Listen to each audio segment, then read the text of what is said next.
सिद्दीक तेरा नाम से इस्लाम रहेगा, दुनियाए मुअज्जिन में तेरा नाम रहेगा, दुनियाए मुअज्जिन में तेरा नाम रहेगा, बेलाल तेरा नाम से इस्लाम रहेगा, दुनियाए मुसल्लत में तेरा नाम रहेगा, आली तेरा नाम से इस्लाम रहेगा, आली तेरा नाम से इस्लाम रहेगा, दुनियाए सियासत में तेरा नाम रहेगा, दुनियाए सियासत में तेरा नाम रहेगा, फारूक तेरा नाम से इस्लाम रहेगा, फारूक तेरा नाम से इस्लाम रहेगा। আলহামদুলিল্লাহ, আল্লাহ পাকের দরবারে অসংখ্য অগণিত শুকরিয়া জানাই। মহান রব্বুল আলামিন আমাদেরকে ভালোবেসে মহব্বত করে চমৎকার একটি আয়োজন Imtiaz trading and contracting company Doha Qatar এর উদ্যোগী কোম্পানির আত্মীয় স্বজন ও সকল কবরবাসীদের মাগফিরাত কামনায় আন্তর্জাতিক ইসলামী মহাসম্মেলনের শ্রদ্ধাভাজন সভাপতি মণ্ডলী এবং দেশ বরেণ্য দেশ বিদেশের উম্মতের উলামায়ে কেরাম এই জমিনে আগমন করবেন। উম্মতের উলামায়ে কেরামদের চেহারা দেখতে পারবেন, আপনারা নুরানি নুরানি কথা শুনতে পারবেন। আমি সর্বপ্রথম আল্লাহর দরবারে শুকরিয়া আদায় করছি এই চমৎকার একটি আয়োজন যে আমাদেরকে উপহার দিয়েছেন আমাদের ইমতাজুল ইসলাম মিলন ভাই। আল্লাহ ভাইয়ের এই মেহনতকে কবুল করেন এবং নাজাতের ওসিলা বানিয়ে দিক, বলেন আমিন। আল্লাহ আমাদের এই মাহফিলকে ওসিলা করে এই এলাকার যত মুর্দাগণ আছেন, কবরবাসী আছেন, সবার কবরকে যেন আল্লাহ তাআলা জান্নাতের বাগান বানিয়ে দেন, সবাই বলি আমিন। আমি কোরআনুল কারীম থেকে একটি আয়াতের অংশ পাঠ করেছি। আল্লাহ বলেন, ইন্নাল্লাহা ইয়া'মুরুকুম আন তু'আদ্দুল আমানাতি ইলা আহলিহা। আল্লাহ বলেন, পৃথিবীতে আমি প্রতিটা মানুষকে আমানতদার হিসেবে পাঠিয়েছি। প্রতিটা মানুষই হলো আমার কাছে আমানত। প্রতিটা মানুষের কাছে যে আমি চোখ দুইটা দিলাম, চোখ দুইটা আমি আল্লাহর কাছে আমানত। আল্লাহ বলেন, ইন্নাল্লাহা ইয়া'মুরুকুম আন তু'আদ্দুল আমানাতি ইলা আহলিহা।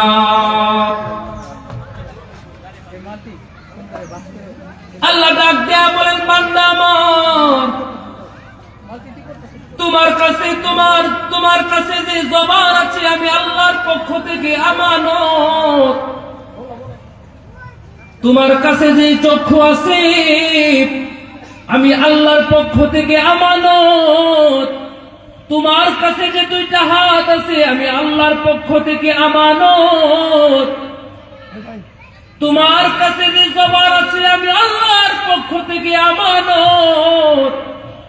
এই আমানতের খেয়ানত যদি তুমি বান্দা করো, যদি আমানতের খেয়ানত করে ফেলো, আমানতের খেয়ানত, আমার আল্লাহর কাছে সেদিন জবাবদিহি করতে হবে বাবা। আল্লাহর কাছে জবাবদিহি করবা। আল্লাহ তোমার কাছ থেকে সেদিন হিসাব নেবেন। তুমি না বলতে চাইলেও সেদিন হাতের জবান খুলে যাবে, হাত তোমার বিরুদ্ধে নালিশ করতে থাকবে। হাত তোমার বিরুদ্ধে নালিশ করবে, জবান তোমার বিরুদ্ধে নালিশ করবে। তোমার কাছে যে চক্ষু আছে, চক্ষু তোমার বিরুদ্ধে নালিশ করবে। চক্ষু বলতে থাকবে, ওগো আল্লাহ, আমার যে তোমার বান্দার কাছে লাগাইয়া দিছো, এই দুইটা চোখ দিয়া সে শুধু কোরআন পড়ে নয়, এই চক্ষু দিয়া উলামায়ে কেরাম দেখে নাই, নবীও দেখে নাই, শুধু অশ্লীল বেহায়াপনা দেখছে। আল্লাহর কাছে যেদিন তোমার বিরুদ্ধে নালিশ করবে সেদিন তোমার কিছুই করার থাকবে না।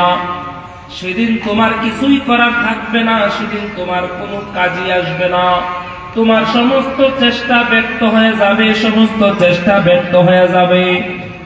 সেদিন তোমার মতো অসহায় আর কোনো বান্দা থাকবে না। আমাদের পয়গম্বর জনাবে মুহাম্মদুর রাসূলুল্লাহ সাল্লাল্লাহু আলাইহি ওয়াসাল্লাম, আমাদের পয়গম্বর জবানের হেফাজত কেমন করতেন? জবানের হেফাজত। আল্লাহ রাসূল সাল্লাল্লাহু আলাইহি ওয়াসাল্লাম মৃত্যুর 9 দিন আগে এলাকাবাসী সবাইরে ডাকছে, মহল্লার সবাইরে ডাইকা একত্রিত করছে। সবাইকে একত্রিত করে বলে, এই সাহাবারা শোনো, তোমাদের সাথে আমার কথা। সাহাবায়ে কেরাম ডাক দেয়া বলে, ইয়া রাসূলুল্লাহ, আমাদের সাথে আপনার কি কথা? পয়গম্বর ডাক দেয়া বলে, তোমাদের সাথে যে আমরা চলছি। পয়গম্বর বলে, সাহাবারা, আমার কথার দ্বারা, আমার জবান দ্বারা কেউ কোনো কষ্ট পাইছো কিনা? কোনদিন যদি আমার জবান দ্বারা কষ্ট পেয়ে থাকো তাহলে আমাকে বলবা, তুমি আমার থেকে বদলা নিবা, আমি বদলা নেওয়ার সুযোগ করে দেব, বদলা নেওয়ার সুযোগ করে দিব। কারণ এটা দুনিয়ার মামলা। দুনিয়ার মামলাটা যদি আমি পয়গম্বর শেষ করে না যাই,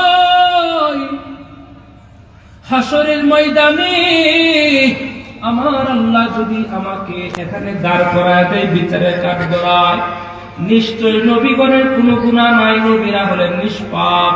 এরপরও নিষ্পাপ হওয়া সত্ত্বেও, জান্নাতি হওয়া সত্ত্বেও জবানের হেফাজত কেমন করছে।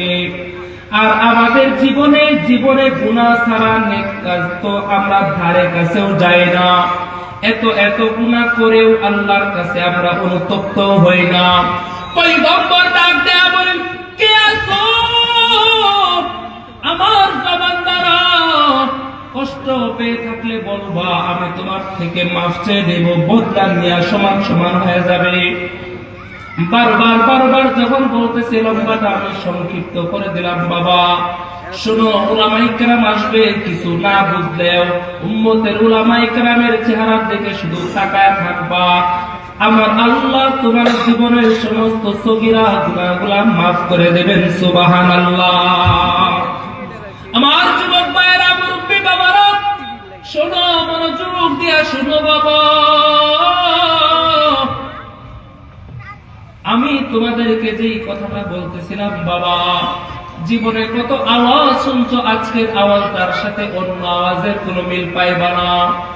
এই আওয়াজ দিয়া তোমার কানে পৌঁছায় দেই, একটা বার্তা দিয়া দেই, গুনাহ করা যাবে না।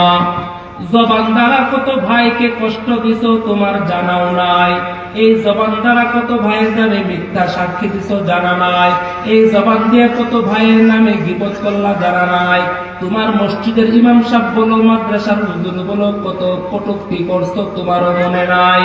এই যে জবান দিয়া জবানের খেয়ানত তুমি করলা, আল্লাহর কাছে কি জবাব দিবা তুমি একটু ভেবে দেখো ভাই। পয়গম্বর ডাক দেয়া বলে, ও আমার সাহাবারা শোন, আমার জবান দ্বারা, আমার হাত দ্বারা, আমার চলার দ্বারা কেউ কোনো কষ্ট পাইছো কি? কেউ যদি কষ্ট পেয়ে থাকো আজ আমাকে বলে দাও। মৃত্যুর 9 দিন আগে পয়গম্বর ডাক দেয়া বলে, এবার সাহাবারা বলে, ইয়া রাসূলুল্লাহ, সবার কারোর মধ্যে কোনো অভিযোগ নাই। একজন সাহাবী পিছন থেকে সামনে আসা বলেন, ইয়া রাসূলুল্লাহ, বারবার আপনি বলতেছেন আমি যদি প্রকাশ না করি তাহলে নিজেকে অপরাধী মনে হবে, তবে আল্লাহর কসম খেয়ে বলি হাবিব, আমার মনে আপনার প্রতি কোনো ক্ষোভ নাই, রাগ নাই, তবে বারবার যেহেতু বলতেছেন আজ থেকে বহুদিন আগে আপনি ঘোড়ার উপর সওয়ার হয়েছিলেন, আপনার হাতে চাবুক ছিল, এই চাবুকটা ঘোড়া দিয়া যখন আপনি ঘোড়ার উপরে চাবুক মারবেন, আমি আপনার নিচে দাঁড়ায় ছিলাম, আমার শরীরে কোনো কাপড় ছিল না। আপনি দেখেন নাই পয়গম্বর, আপনি দেখেন নাই, আপনার অনিচ্ছাকৃত ভাবে আমার পিঠে একটা আপনার চাবুকের আঘাত লাগছিল, তবে কসম খোদার আপনার প্রতি আমার বিন্দু পরিমাণ কোনো রাগ নাই। বলেন সুবহানাল্লাহ। والليل में है जुल्फ मोहम्मद का तरन्नुम والشمس में रुखसारे अहमद का तरन्नुम والفجر में है सुबह रिसालत की बशारत والعصر में है दौर नबूवत की बशारत والعصر में है दौर नबूवत की बशारत। আমার পয়গম্বর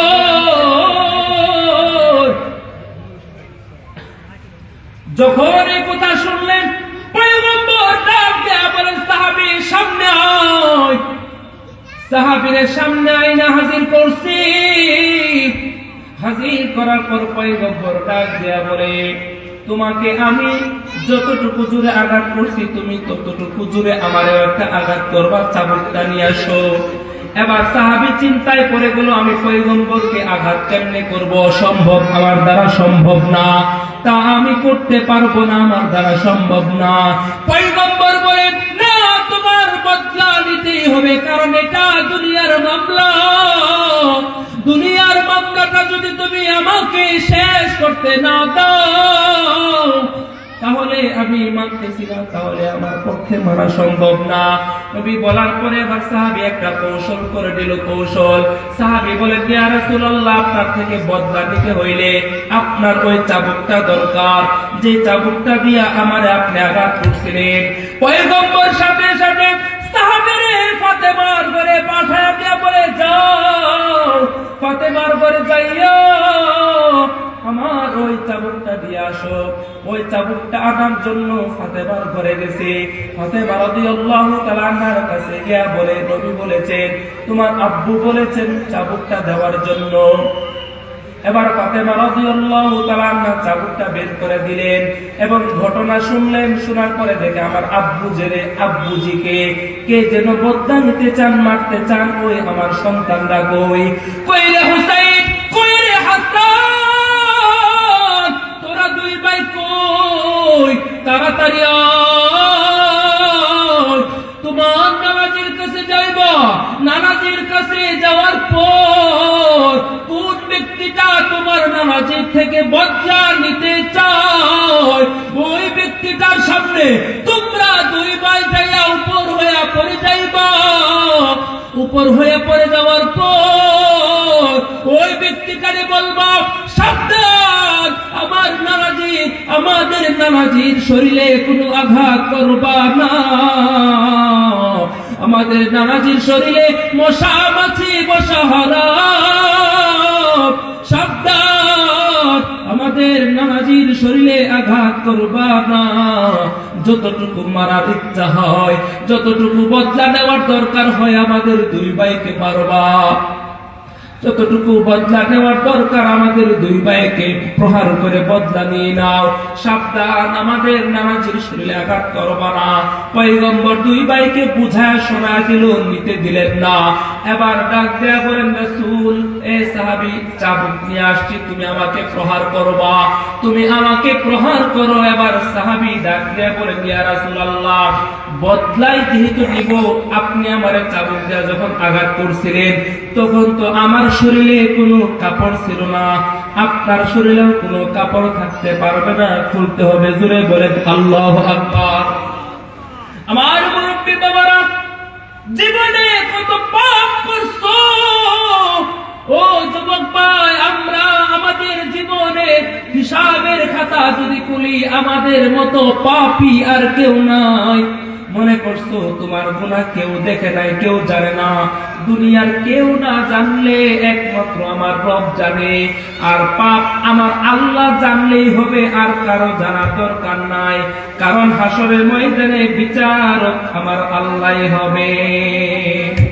আমার যুবক ভাইরা, এবার পয়গম্বরকে বলা হলো, ও পয়গম্বর, কাপড় খুলতে হবে। নবী ডাক দেয়া বলেন, নে সাহাবীরা, এই কাজটা তুমি করতে পারবো না, কারণ আমি পয়গম্বর কোন মানুষের সামনে কাপড় খুলি না। কারণ পৃথিবীর মধ্যে পুরুষদের সবচেয়ে সর্বোচ্চ লজ্জাশীল ছিল আমার পয়গম্বর। এমন লজ্জাশীল মানুষ ছিল বলে টাকলুর উপরে তো কাপড় পরতো, হাঁটুর উপরে যদি কারো কোনো পুরুষের কাপড় দেখতো তারপর লজ্জায় মুখটা অন্যদিকে ফিরায় দিত। এমন পয়গম্বর কাপড় খুলতে পারে না। এবার পয়গম্বর বলে আমি মানুষের সামনে কাপড় খুলতে পারবো না। সাহাবী ডাক দেয়া বলেন কাপড় না খুললে বদলা নিতে পারবো না, কাপড় খুলতেই হবে। এবার পয়গম্বর বলে তাহলে কামরায় চলো, কামরায় আমার রুমে চলো, ওখানে তুমি আর আমি থাকবো, বদলা নেওয়ার স্বার্থে তোমার সামনে আমি খালি গায়ে হয়ে যাব। এই কথা বলার পর রুমের দিকে নিয়ে গেছে আর সাহাবীদের মধ্যে কান্নার রোল পড়ে গেছে, সাহাবীদের মধ্যে কান্নার রোল পড়ে গেছে বলে আমাদের চোখের সামনে আমাদের পয়গম্বরকে মারবে, বদলা নেবে। মুরব্বী বাবারা এবার পয়গম্বরকে নিয়ে রুমের দিকে রওনা। রুমের মধ্যে যাওয়ার পর এবার রুমের মধ্যে যাওয়ার পর পয়গম্বর কাপড় খুলছে, কাপড়টা খুলে শরীরটা খালি করে দিছে, খালি গায়ে হয়ে গেছে। খালি গায়ে হয়ে আবার সাহাবীরা বলে সাহাবী চাবুকটা দিয়ে আমাকে তুমি ততটুকু জোরে আঘাত করবা যতটুকু জোরে আমি দিয়েছিলাম, তাহলে সমান সমান হয়ে যাবে, দুনিয়ার মামলাটা দুনিয়ায় শেষ হয়ে যাবে। যে নবীজি কাপড় খুলছে সাহাবী হাত থেকে চাবুকটা ফালায়া, চাবুকটা হাত থেকে ফালাইয়া নবীরে জড়াইয়া ধরছে আর মোহরে নবুয়তে চুমু খায়। নবীজি মোহরে নবুয়তে চুমু খায় আর পয়গম্বর বলে এ সাহাবী তুমি না আমারে মারবা, বদলা নিবা, তাহলে চুমা খাও কেন? সাহাবী ডাক দেয়া বলেন আপনার থেকে বদলা নেওয়ার তো প্রশ্নই আসে না নবী, আপনার থেকে বদলা নেওয়ার প্রশ্নই আসে না পয়গম্বর, তাহলে আপনি এখানে আসলা কেন, এই পর্যন্ত আনলা কেন? সাহাবী ডাক দেয়া বলেন এই পর্যন্ত আমি কৌশল করে নিয়ে আসছি। কৌশলটা হলো আমি শুনেছি মোহরে নবুয়ত যে আপনার কাছে আছে, এই মোহরে নবুয়ত যদি কোনো মানুষ নিজের চোখে দেখে আল্লাহর তৈরি জান্নাত তার জন্য ওয়াজিব হয়ে যায়। সুবহানাল্লাহ। ओ मेरे रब है मेरे सब है मेरे पालने वाला है, ओ मेरे रब है मेरे सब है मेरे पालने वाला है, ओ मेरे दिल में हिदायत का बाती जलने वाला है, ओ मेरे खालिक है वो मालिक है वो रहमान रहीम है, ओ मेरे सत्तार है गफ्फार है रज़्ज़ाक़ व करीम है।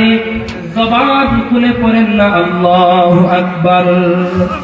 এই জবান দিয়া কত মানুষের গীবত করলেন, কত মসজিদের ইমামের গীবত করলেন, কত মাদ্রাসার হুজুরের গীবত করলেন। আরে সব বাদ দিলাম, প্রশাসনের লোক যে আছে পুলিশের যে বদনাম করছে আর পুলিশের যে গীবত করছেন এই সব যেত জানা তো চাই না, কারণ এরা তো মানুষ নাকি। জবানের খেয়ানত যে আপনি করলেন, একজনের আড়ালে আপনি গীবত যে করলেন, শিকায়েত করলেন, এই জবান আপনাকে জাহান্নামে নেবে, আর কোনো কিছুর দরকার নাই। আমি শেষ করে দিলাম। ইমতাজুল ইসলাম মিলন ভাইয়ের মহব্বতে আমি সেই নেত্রকোনা থেকে আসলাম। আল্লাহ আমার ভাইকে কবুল করেন, ভাইয়ের পরিবারকে কবুল করেন। আমার ইমতাজুল ইসলাম মিলন ভাইয়ের এই আয়োজন ওনার মৃত্যুর পরেও যেন এটা জারি থাকে, আমি আল্লাহর কাছে সেই দোয়া করব। এই মাহফিলের আয়োজন করার ক্ষেত্রে সফল করার লক্ষ্যে যাদের অক্লান্ত পরিশ্রম রয়েছেন আল্লাহ সবাই রে কবুল করুক, আমার জন্য দোয়া করবেন। আমি আপনাদের থেকে দোয়া নিয়ে বিদায় নিচ্ছি, আমার জন্য দোয়া করবেন। মুআখিরি দাওয়ানা আলহামদুলিল্লাহি রাব্বিল আলামিন। আসসালামু আলাইকুম ওয়া রাহমাতুল্লাহি ওয়া বারাকাতুহু।